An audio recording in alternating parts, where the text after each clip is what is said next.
There is a certain comfort in knowing what to expect and putting labels on people and experiences, getting the job titles with the summary of the job description kind of cues our brain into understanding what to expect.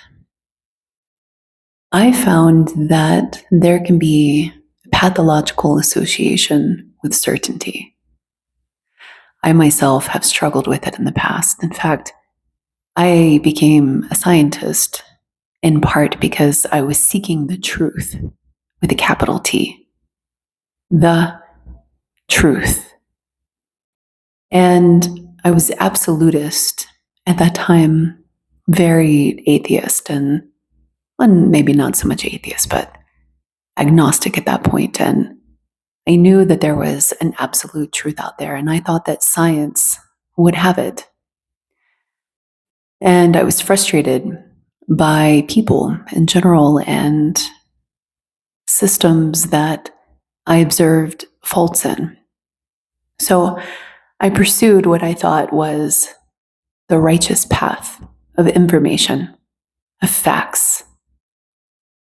And what I would come to discover is that it was just as fuzzy as other fields of study, and sometimes more so, because these facts were contingent upon analyses like statistics. And you had to be sure that you really knew statistics to analyze the data properly.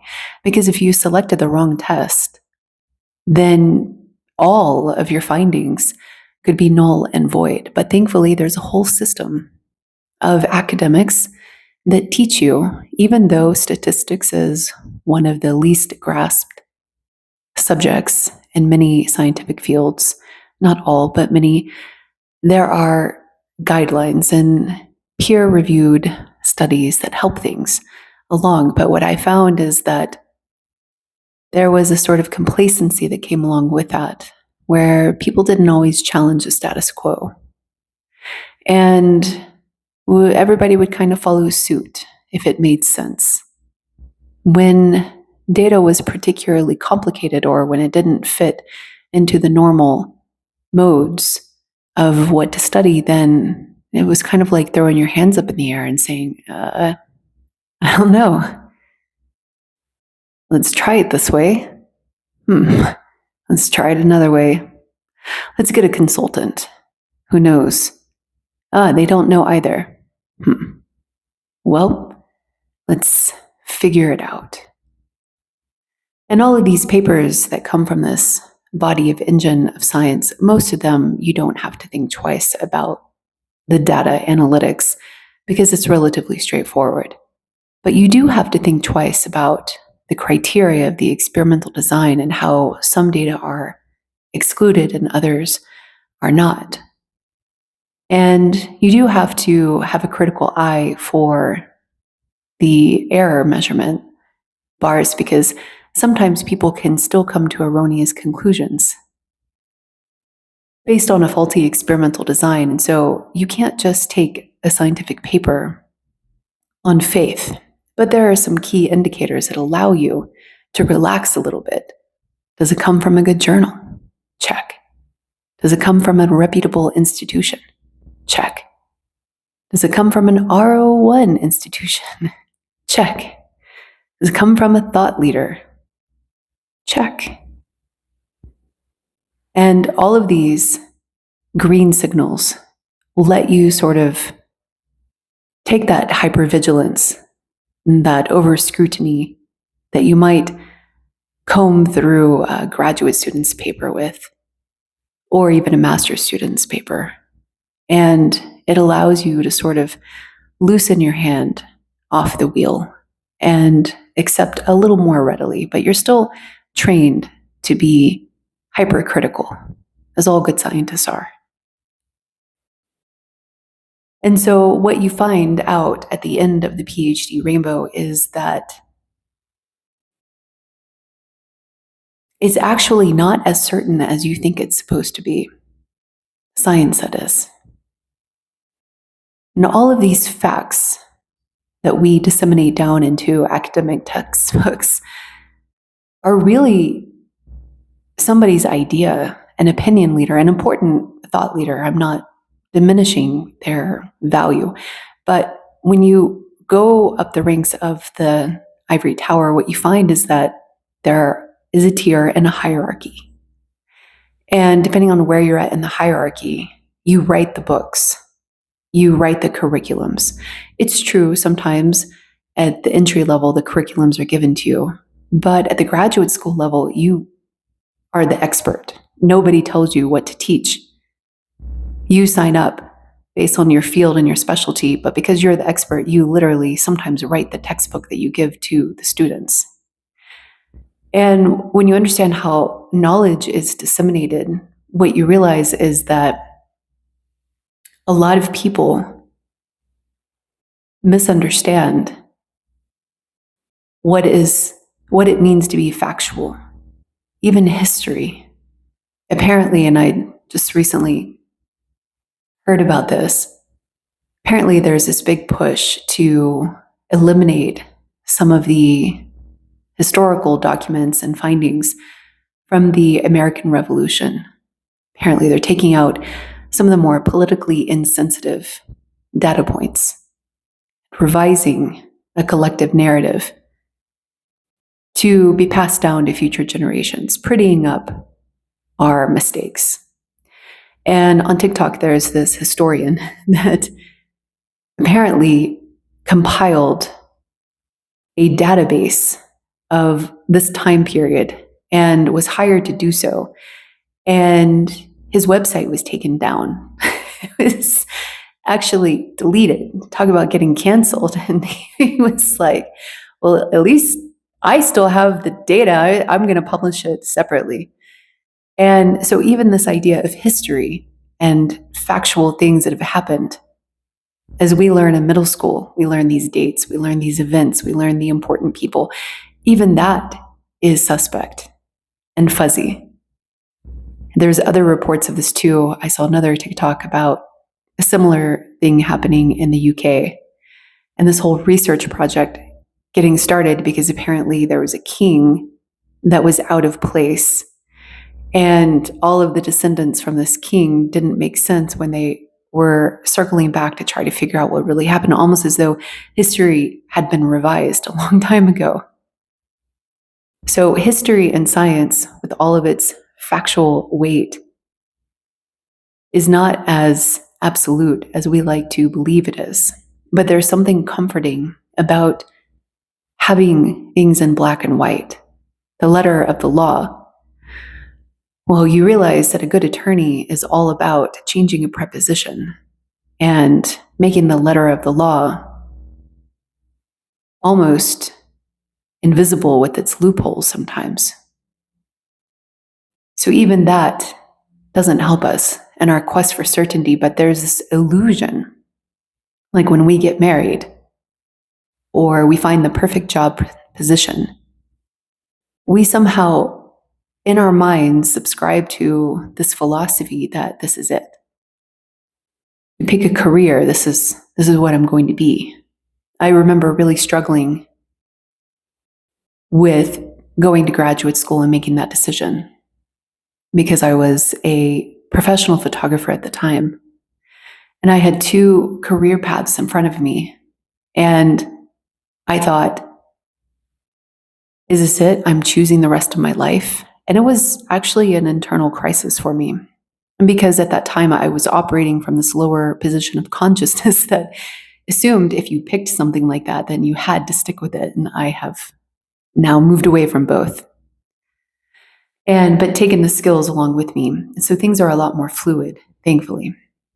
But back in the day, in the boomer generation, and even before, it was expected that you picked a place, you picked a path, and you stayed on that path. And if you veered from it or jumped around, it was kind of seen as something was wrong with you. Now we have people that jump from job to job, 2 to 4 years, and that is seen as more normal. But this idea of certainty seems to come from wanting to latch on to a goal or what I would like to propose to you as an identity. Here's what I mean. The other night, I was doing some very intense personal work and checking under my hood, so to speak. Right now in my personal life, I am swimming in the depths of the unknown. There's a lot that I'm having to make some really tough decisions that are going to impact not only my life, but my little one's life for a long time. And it's not just one of them. It's like I have several of them happening simultaneously. And the feelings of abject terror that I have, that I'm getting it wrong, is overwhelming. And last night I was parsing some of that out. And what I realized is that when I went into meditation, deep, deep meditation, I went into the core of myself. And what I found is that I didn't know who I was in the face of ambiguity. It was almost as though the me, the conscious version of me, had to attach itself to a goal, to an identity. It's like, I'm going to be a scientist now. I'm going to be a content creator and a coach now. I'm going to be a mother now, And underneath all of that, when I didn't have those goals, I didn't know who I was, really. And this explains some of the tendency that I've had with not only shifting goals and big directions, but once I set my mind to something, having a hard time dropping it, even if it's not working for me. Not that I can particularly drop motherhood or would, but it's almost as though I've had a pathological relationship to my commitments, because my commitments have meant something really significant to me that have troubled me at times. And I know somebody's going to relate, because I have also had a hard time committing because it's held so much weight in my mind. And what I've done is I've prematurely, so many times, moved too fast in relationships or assigning labels to people like, oh, you're my BFF. Why don't you come and stay with me? And, we're like soul fam. And then it blows up in my face badly. And looking back, I can see, okay, I had some red flags the entire time. Even on the first meeting, I had a feeling that I didn't want to spend time with this person. So how did I end up deciding to be so close to them in the long run? How did I make that decision? Because it's nobody else's fault except for my own. I invited somebody into my life and my personal life who treated me in a way that I found despicable. How did I do that? So when reviewing situations like this, asking myself, why do I simultaneously have a hard time committing to big things, but then move too fast in other areas when it comes to relationships and giving people trust? Because I label them with a label that does something in my mind that it's like I just open up the gates. I'm like, oh, well, once you're in, you're in. And you get past the bouncer at the door, well, the bouncer is just a softie anyway.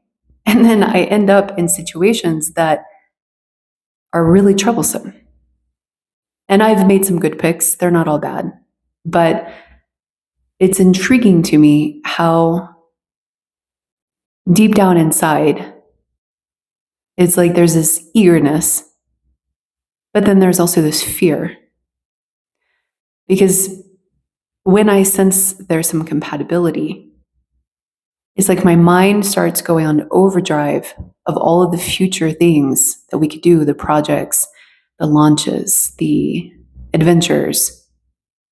And then I get pulled out of the present moment. But even in the present moment, I am prioritizing decisions based on this label that I've assigned. And then I get blindsided because I'm ignoring what's right in front of me the whole time. And I've often wondered if there's something about needing things to be certain. Like once we put things in a box, it helps us to relax a little bit on that scrutiny. It's like reading that scientific paper. Okay, this checks out, okay. I know there's a little off thing on the graph. I don't know, the results seem a little strange, but let's just jump to the conclusion and the discussion anyway. Oh, okay. Yeah. Oh, it looks good. And so what ends up happening is that we build this framework of information in our minds and we start saying yes. And I do believe that there's some merit to that because we need to be able to take shortcuts and we need to be able to quickly decide. And so when we're looking for things that pass our check boxes, then it seems natural to just open up the gates. But what I'm finding is that when we hyper attach to labels and certainty, even in the face of contrary evidence, what it does is it sets us up for failure. Even if it's not an abject failure, we go in directions that we don't necessarily need to go in. Of course, everything teaches us a lesson, so there's value in everything. I probably shouldn't say the word failure, but out of all the decisions that you can make and the probabilities of the different outcomes associated with those, because everything is probabilistic, if you have 5 choices when you meet a person, and based on their phenotype, their personality, 4 of those are likely to end up in devastating or destructive circumstances, or even humiliating circumstances, to your detriment. And one of them could lead to an amazing partnership if you're both operating from your higher self, your 5D self, assuming that you're both doing the work. Then you would want to be cautious, right? You would want to carefully examine which road am I really going down? And in the spiritual community, especially, I've made this mistake. I know other people have. It's like, oh, you meditate? Oh, you're conscious? Oh, you do yoga? Oh, you like Joe Dispenza? Oh, okay, perfect. So you're that number 5. Just automatically. You're like kinship, you're brethren. And you make this assumption because somebody has the same interests as you, that they have the same values as you. And you stop paying attention because you label them with, oh, they're soul fam. Oh, they're a twin flame. Oh, they're a soul BFF. And what ends up happening is that you blind yourself to the other roads. And when they start shaping up, you're like, I know it's a little weird.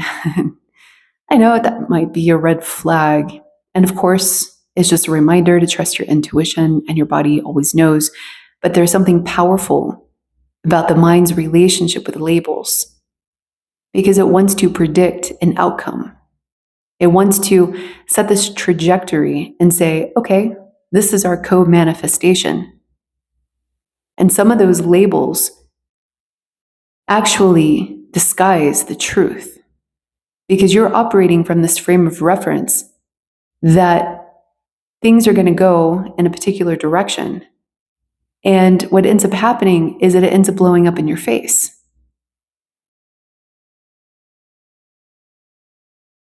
When I was meditating,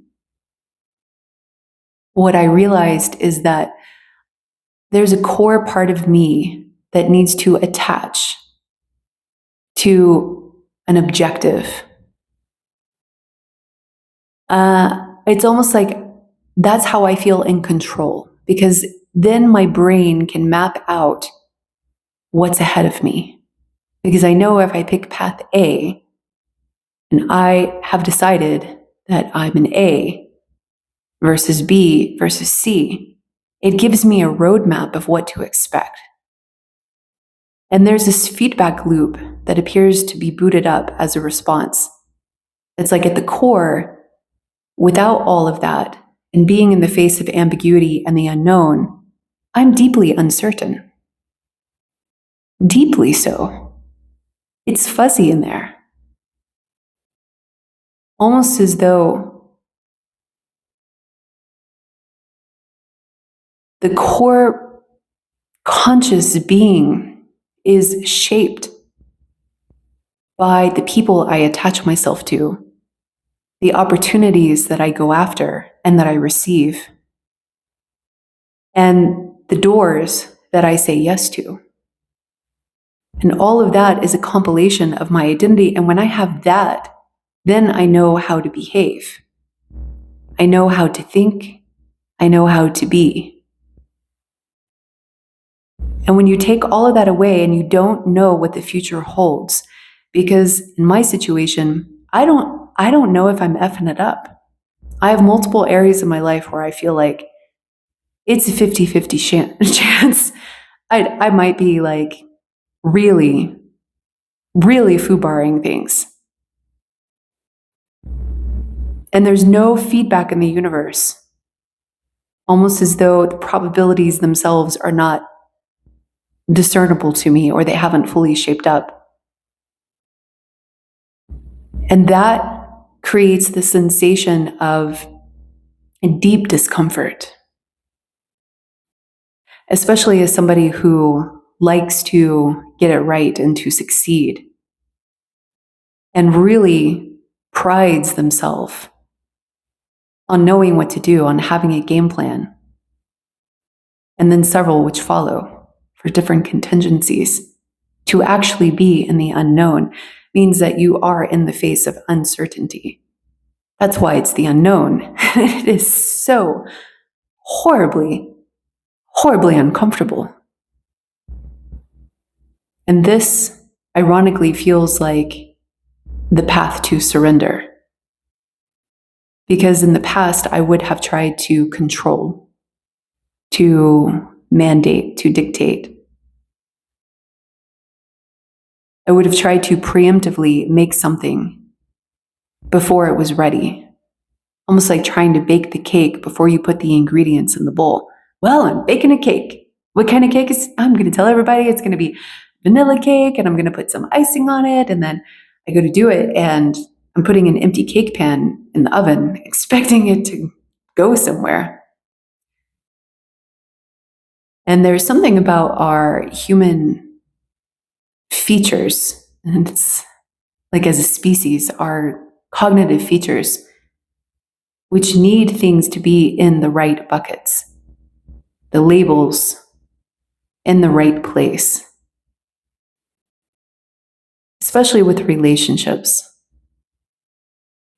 And this is where I believe it gets very tricky, because those labels themselves sometimes are not enough, or they're misapplied, or in some cases, things are so fluid because you're such a powerful manifester and a reality shifter that you have dozens of labels for the same person, the same experience. And at any given moment, you could be shifting in between different probabilities. And being comfortable with ambiguity is a prerequisite for being able to handle reality shifting. And if you too, at your core, are deeply uncomfortable with things being up in the air, indiscernible, then you're going to have moments where you're going to struggle too. So as I conclude, I want to give you a little advice. This is what I did. I realized that all of my energy was pouring outward, and it was scattered as it was pushing out to all of these goals and aspirations and paths, and I was overwhelmed with anxiety and is it working out, and with no feedback. I felt at my center, I mentioned it was fuzzy. I felt like my energy had been dispersed. Like I myself was everywhere except where I needed to be. The conscious essence of me, that is. And so I imagined that I was in the center point of my body, my corporeal form.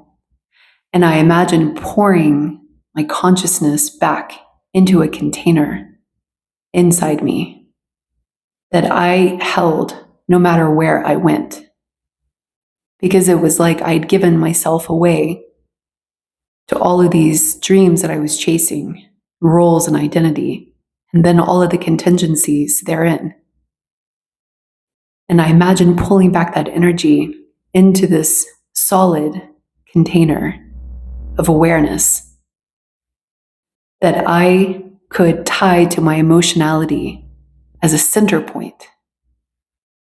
And I felt myself going from anxiety and overwhelm, if not terror, to being calm and collected, ready and able for whatever the next step was in all of the life paths that I had active at that time.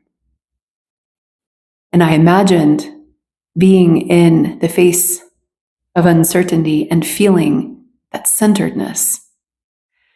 And my breath changed as I relaxed and as I felt this self-confidence, this inner wisdom, that no matter what transpired, that I was going to be okay.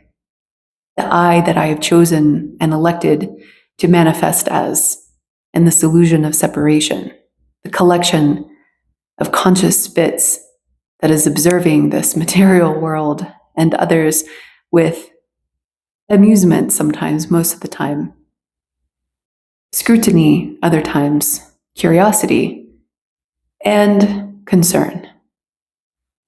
And I imagine that no matter where I ended up and what ended up unfolding, that container that I had dispersed out